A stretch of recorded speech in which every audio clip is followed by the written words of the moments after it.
Jom kita travel, abang travel paling trusted. Pakai senang, harga jimat. Alright, so pagi ni kita ada dekat Datan lah. Kita tengok apa yang ada dekat dalam ni nanti.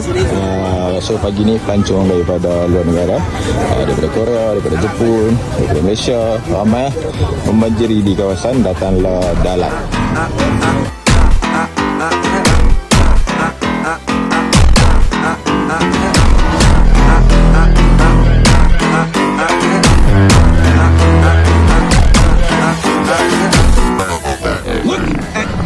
Pagi ni kita akan naik Alpine Coaster.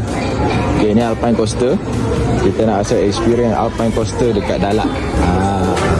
Tak tahu rasa macam mana. Best ke tak best? Kita enjoy saja. Harga tiket lebih kurang dalam $130,000 untuk dewasa dan $90,000 untuk kanak-kanak.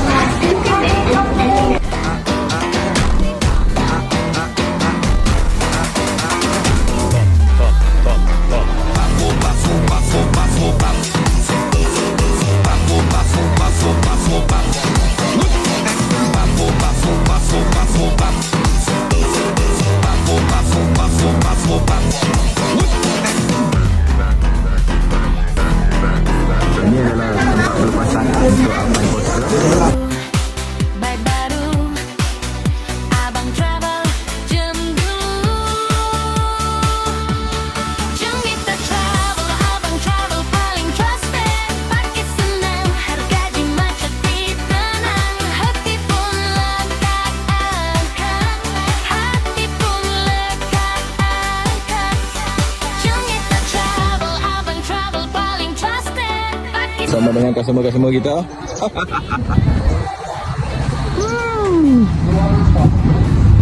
Mana tu laju?